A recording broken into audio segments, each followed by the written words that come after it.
गरीबों की और सर्वे भी कराया गया है। लगभग पटना में 48,000 ऐसे जो गरीब हैं, जो झुग्गी झोपड़ी में, टेंट में, पुल के नीचे, आप चले जाइएगा उधर महोदय, जो अभी जो पथ बना है वो दीघा जब जाते हैं तो नहर के किनारे आप देखिए इतना स्लम एरिया है।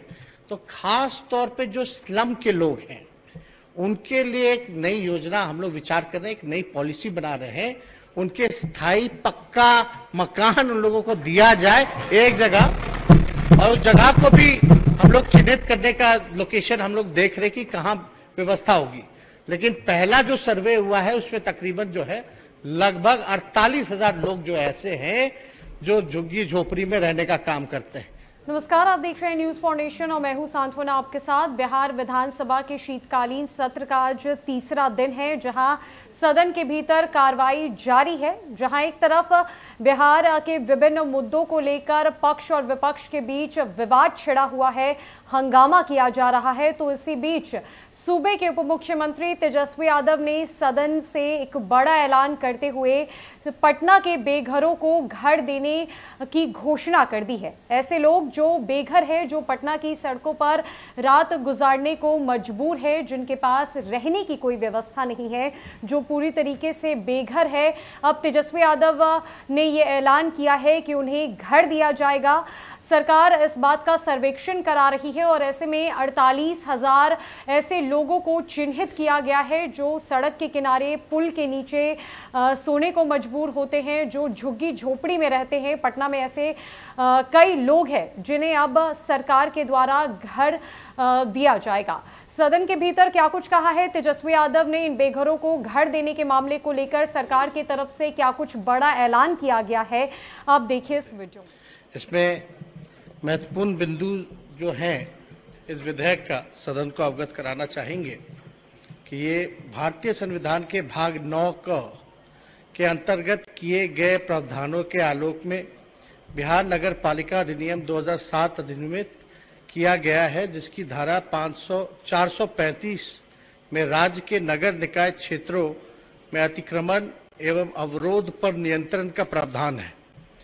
वर्तमान समय में नगर निकाय क्षेत्रों में अतिक्रमण के कारण आम नागरिकों को काफी असुविधा का सामना करना पड़ता है। इस पर प्रभावी नियंत्रण किए जाने की आवश्यकता हो गई है।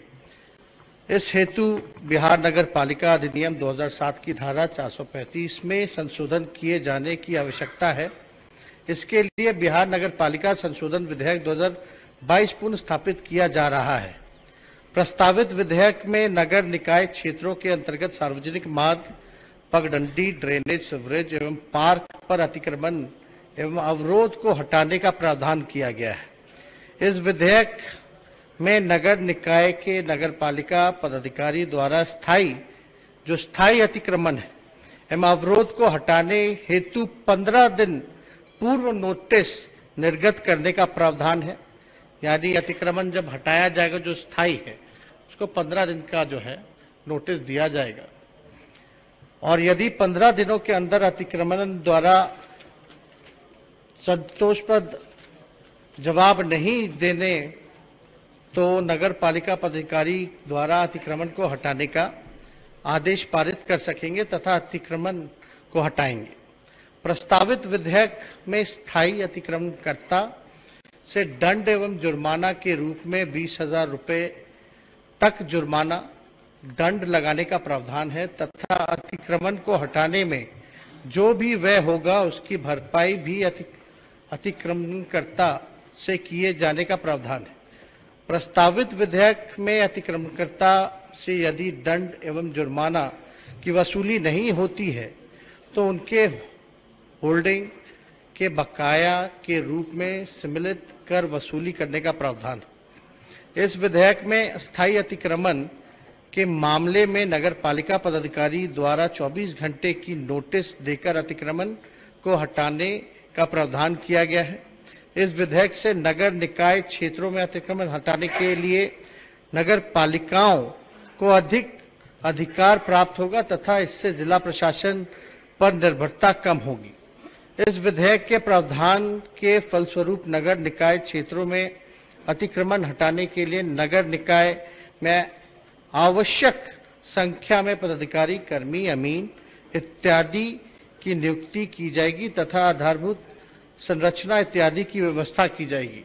अभी माननीय सदस्य हमारे बड़े भाईजान ने जिक्र किया कि जो लोग हैं गरीब तबके के हैं, ठेला वाले हैं, सब लोग जानते हैं कि जो backbencher of the society है, जो मजदूरी करता है, लेबर क्लास है, सफाई कर्मी हो या दूसरे जगह से आते हैं, लोग रहते हैं, अतिक्रमण करते हैं।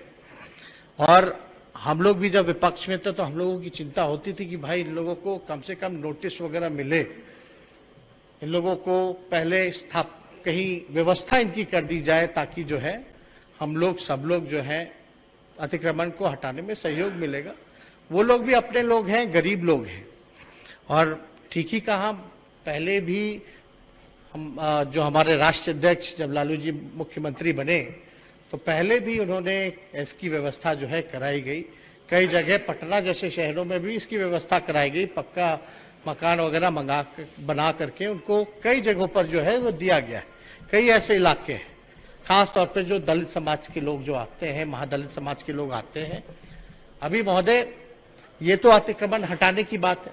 आज सदन में भी कई बार जो है रोड पर ठेला वालों को ऐसे मान्य सदस्यों ने सवाल पूछा है कि लोगों को व्यवस्था में दिक्कत होती है, दिक्कत का सामना करना पड़ता है, तो अतिक्रमण हटाने के लिए लोग क्या कर रहे हैं? ट्रैफिक की, जाम की, हर तरह की समस्या जो है उत्पन्न हो जाती है। तो माननीय सदस्यों का भी जिक्र सही है, लेकिन हम इनको बताना चाहेंगे, आश्वस्त करना चाहेंगे कि जब हम पहली बार नगर विकास मंत्री की जिम्मेदारी मिली गई तो सबसे पहले अगर हमने समीक्षा की होगी तो उन गरीबों की और सर्वे भी कराया गया है। लगभग पटना में 48,000 ऐसे जो गरीब हैं, जो झुग्गी झोपड़ी में, टेंट में, पूल के नीचे, आप चले जाइएगा उधर महोदय, जो अभी जो पथ बना है वो दीघा जब जाते हैं तो नहर के किनारे आप देखिए इतना स्लम एरिया है। तो खास तौर पे जो स्लम के लोग हैं उनके लिए एक नई योजना हम लोग विचार कर रहे हैं, एक नई पॉलिसी बना रहे हैं।